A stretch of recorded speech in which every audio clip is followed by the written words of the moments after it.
Welcome to PWE Music. I'm Dr. Patrick Englert, and this is the Rose Project. This is the tutorial video for Etude 4 from the 32 Studies. As usual, you're using the Artistic Studies Book 1, edited by David Height. So Etude number 4. The big thing with this one is articulation. And you always want to keep your articulation in this one light and even. And it's especially important here because we're repeating notes very commonly. So from the beginning.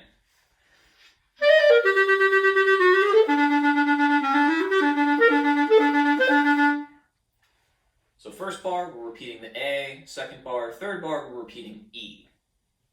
And here's where it's really important to keep that articulation nice and even and light. If you don't keep it even, those repeated A's or repeated E's are going to sound even more disjointed than if we were just articulating a scale. You want to keep it light, because if you're too heavy, it's going to be very apparent that you're slowing down.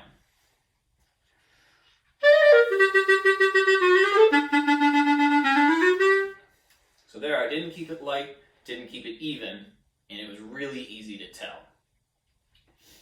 Now, a trick that you can use to help you with this is a voice memo or recording it in some way where you can see the wave.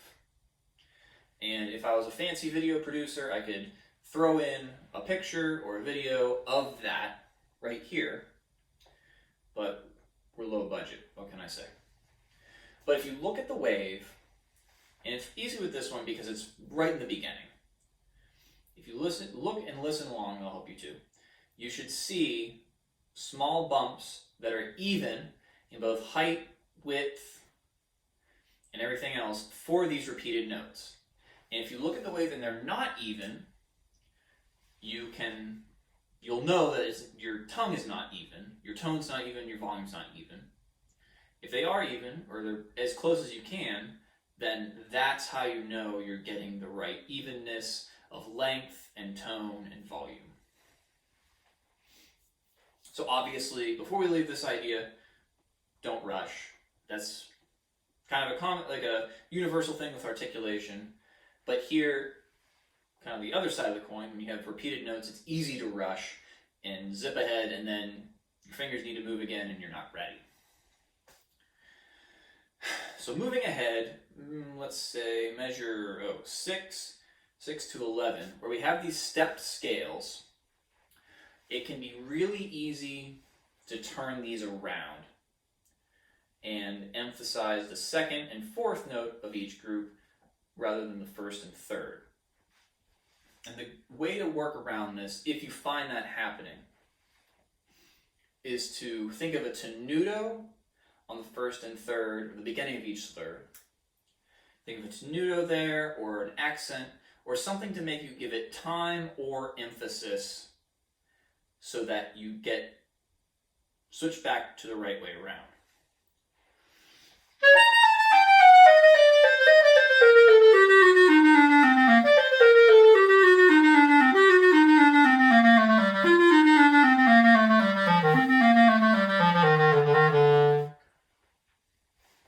So we're going to keep it emphasis right way around, and it can happen at some point when you're practicing where you'll just switch it and it'll be the wrong emphasis, and then you'll get through the scale, but when you get to the end or a stopping point, you'll have an extra note or one too few notes.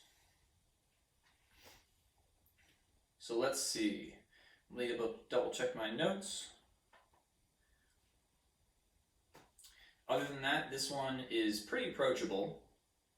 So you just got to sit down, make sure you hit those two big things that we talked about, and we'll see you in the next video.